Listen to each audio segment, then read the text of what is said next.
Welcome back to the deep dive. It is Monday, February 2nd, 2026. Usually on a Monday, we like to ease into the week, maybe a tech trend, something historical. Right. But today, yeah, we have to throw that schedule right out the window. We really do. I mean, if you've glanced at any news feed in the last, 6 hours, Mm. you know exactly why.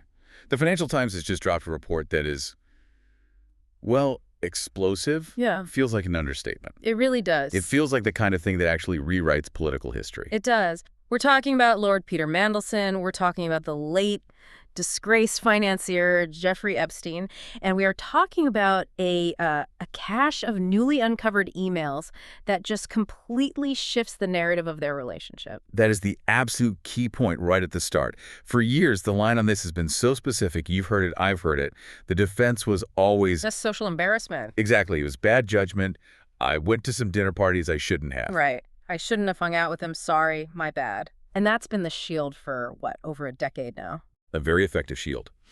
But this new report from the FT takes that shield and, it shatters it. We are not looking at social calendars or dinner menus anymore. No. We are looking at emails from when Mandelson was business secretary back in the Gordon Brown government, 2009, 2010, and they appear to contain actual state secrets. And that's our mission for this deep dive. We have combed through the FT report, the initial legal analysis, the frantic political reactions pouring in this morning, and we're going to walk you through three specific allegations that take this from, say, tabloid gossip to national security crisis. We have a leak about a massive 20 billion pound asset sale. Okay. We have a back-channel plot to manipulate one of the world's biggest banks against the UK Treasury. And the third one? And we have an advanced tip-off about a prime minister's resignation. It sounds like the plot of a spy novel. Actually, it sounds like a bad spy novel because the characters are so recognizable. Yeah, a bit on the nose. But before we get into the weeds, I just want to do a quick tone check. This is obviously incredibly politically charged. People are screaming on social media. MPs are calling for arrests. Our job here is not to grab a pitchfork. No. Our job is to look at the documents. We're analyzing the contents of these emails and what the legal implications are, as reported. We're leaving the shouting to the politicians. Okay, so let's start with that first pillar, the money. The report details an email from early 2010. Mandelson is business secretary, one of the most powerful people in the government. What exactly did he send to Epstein? This is what's being called the 20 billion leak.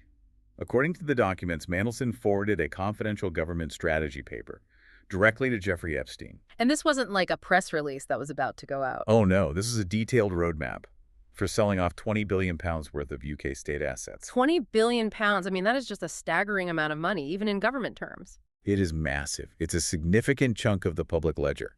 And to make it worse, the document also reportedly had sensitive details about upcoming changes to Labour's tax policy. Okay, let me just pause here and play devil's advocate for a second, because I think a lot of people might hear asset sale strategy and their eyes just kind of glaze over. Sure. Why is this so dangerous? I mean, besides the obvious fact you shouldn't be emailing government docs to your friends, what's the actual tangible harm? Okay, so it all comes down to a concept called market asymmetry. In high finance, information is the only commodity that really matters. Right. If you know the UK government is about to flood the market with certain assets, let's say a specific type of debt or property, you know the price is probably going to drop. Just simple supply and demand. Exactly. And if you have that report on your desk a week or a day before anyone else, Yeah. you can position yourself. You can short the market That the price will go down. and make a guaranteed fortune. Or, if you happen to hold those assets, you can sell them off before the value tanks. So it's like seeing the dealer's cards in a game of poker before you place your bet. Precisely. It creates a completely unfair market. And that's what moves this out of the realm of just bad judgment. If you give that advantage to a private individual, especially one who runs a hedge fund or manages money for billionaires, you're essentially looting public value for private gain.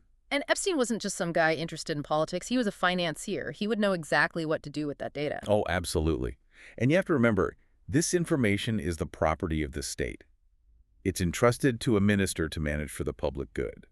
Sending it to a private email address of a foreign national, that starts to hit all the triggers for a breach of the Official Secrets Act. It creates this situation where a guy in New York or Palm Beach knows more about the UK economy than the British public does. That is the reality of it.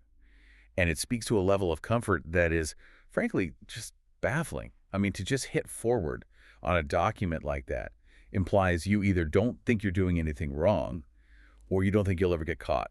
But if you think the asset sale is bad, the second allegation is, well, it's darker, isn't it? It feels so much more manipulative. You're talking about this JP Morgan connection. Yes. If the first pillar was money, this one is all about power. So set the scene for us. It's 2010. The 2008 financial crisis is still very fresh in everyone's mind. Everyone hates bankers, right? The public mood is ugly. The Labor government, Gordon Brown, his chancellor Alistair Darling, they come up with a plan, a super tax on banker bonuses. Politically, it's a slam dunk. They have to show they're holding Wall Street and the City of London accountable. But the banks, naturally, they hate it. They despise it. And this is where this triangle forms. The emails show Mandelson, who's the UK business secretary, remember he works for the UK government, Right. was using Epstein as a middleman to coach Jamie Dimon on how to fight this tax. Wait, just to be crystal clear. The UK business secretary is helping the CEO of JP Morgan fight the UK chancellor. Essentially, yes.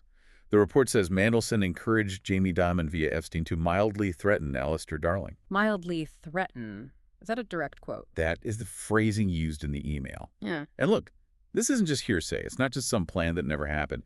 Alistair Darling, before he passed away, actually confirmed that this phone call took place.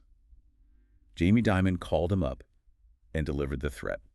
So the instruction was given and the action was taken. What was the threat? Was it just, oh, we'll close our accounts or something? It was much, much bigger than that. The threat was twofold. First, JP Morgan would move its headquarters out of the UK. That's kind of standard corporate blackmail, we'll take the jobs elsewhere. Okay. But the second part, and this is really the nuclear option, Dimon threatened that JP Morgan would stop buying gilts. Gilts. Those are UK government bonds, correct? That's right. It's how the government borrows money to, keep the lights on, fund the NHS, build roads. Can you just explain to the listener why a bank threatening not to buy them is such a massive deal? Of course.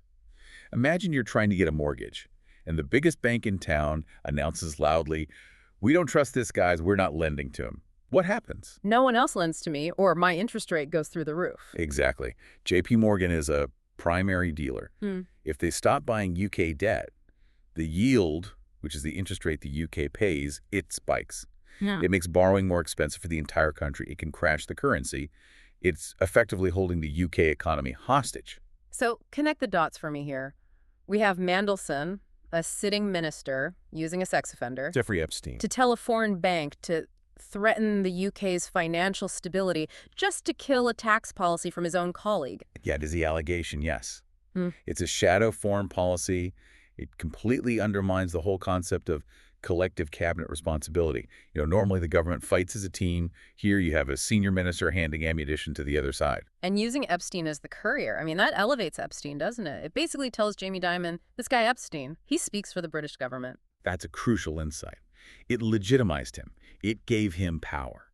If you were Jamie Dimon and you get a message from Epstein that turns out to be accurate policy advice from the business secretary, you suddenly have to take Epstein very, very seriously. It validates him as a power broker. It's totally transactional. Mandelson gets to undermine his rival, the chancellor. Dimon gets to kill the tax. What did Epstein get out of it? Leverage. He gets to be the man in the middle, the connector between G7 power brokers.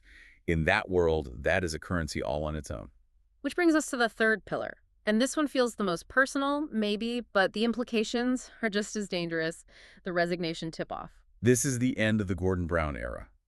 May 2010. The election has just happened. It's a hung parliament. Everything is completely chaotic. Brown is holding on by a thread, trying to negotiate with the Lib Dems. It is a moment of supreme national instability. And the emails show Mandelson texted Epstein about the end. He informed Epstein that Gordon Brown was going to resign as prime minister. Okay. But the timing here is everything. Did he tell him after it was all over the BBC? No. According to the timestamps on these messages, he told him 5 hours before the public announcement. 5 hours. Wow. Now, to a normal person, 5 hours is nothing. But in the market. In the markets, 5 hours is an eternity. It is a lifetime. Think about the currency markets, the pound sterling. Think about the FTSE 100. The resignation of a G7 leader is a massive market-moving event. Algorithms literally fight for milliseconds of advantage. So having a 5-hour head start is like having a crystal ball. Absolutely. If you know the PM is quitting at 5 p.m. and the market doesn't know that yet, You can short the pound at noon. You can bet on volatility. It is the ultimate insider trading tip. And again, it just raises the question, why? Why does a guy in Palm Beach need to know the British Prime Minister is quitting before the British public does? We don't have the answer to why in these documents, but the what is damning enough. It just shows that Epstein wasn't just a friend. He was inside the loop. He was effectively inside the cabinet room, virtually, via Peter Mandelson's phone. So let's zoom out a bit. We've got the asset sale leaks, the banking threats, the resignation tip-off. This report dropped this morning. It's now Monday afternoon. What is the fallout looking like? I imagine Westminster is absolutely on fire. Firestorm is the right word. You have to remember, Mandelson is a survivor. He's been in trouble before. He's resigned twice before, back in the 90s and 2000s. And his defense regarding Epstein has always been the moral one. I made a mistake in my personal life. Right. I'm loyal to the country, but I have bad taste in friends. These emails just destroy that defense. You can't say it was a personal error when you're typing out government tax strategies and hitting send. That's a professional act? That's an official act. And the police are involved now, right? This isn't just politicians yelling at each other on TV. It has moved formally to law enforcement.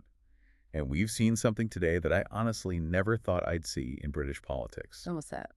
A formal alignment between the SNP, the Scottish National Party, and Reform UK. The left-wing Scottish nationalists and the populist right. Agreeing on the exact same document.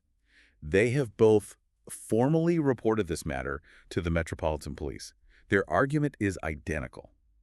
This is a breach of the Official Secrets Act and misconduct in public office. They are calling for a criminal investigation, not just some parliamentary inquiry. That makes it very hard for the government to brush this off, doesn't it? If it was just one party, they could call it partisan. But when you have the whole spectrum... Exactly. It shows the severity of this cuts right across ideological lines.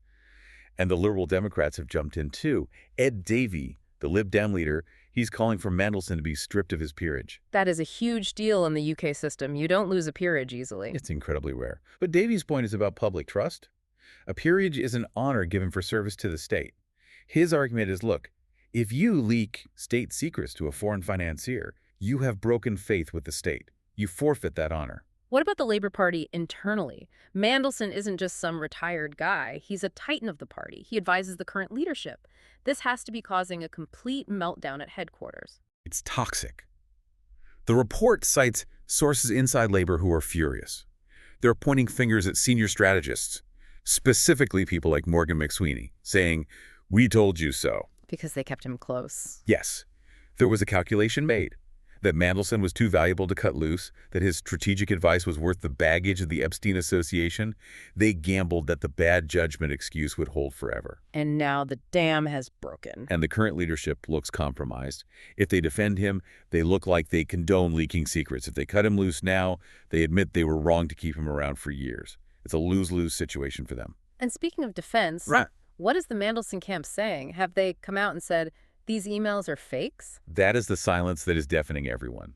They have issued a statement, but it essentially reiterates the old lines. Lord Mandelson regrets the friendship, things like that. They have not specifically denied the authenticity of the emails, not the one about the $20 billion asset sale or the Jamie Dimon threat. And in the world of crisis management, a non-denial on the specifics is basically a confirmation, isn't it? Usually, yes. If a document is a fake, you scream, "It's a forgery," within 10 minutes. If you don't do that, Yeah. well, people draw their own conclusions. So let's pull this all together. We have 3 pillars here: money, power, and secrets. We have the leaking of the 20 billion trillion strategy. That's the money. We have the manipulation of banking policy and gilts. That's the power.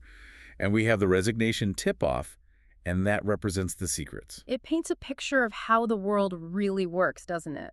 We like to think it's all official meetings and parliamentary votes. It forces us to look at the gray zone. We think of history as things that happen in public. But this suggests there was this whole other sublayer, a world where unelected, unaccountable figures with deep pockets were pulling levers, receiving secrets, and influencing policy via texts and private emails. It's unsettling. You vote for a government, you expect them to serve you. You don't expect them to be forwarding the game plan to a billionaire in Palm Beach before they tell the country.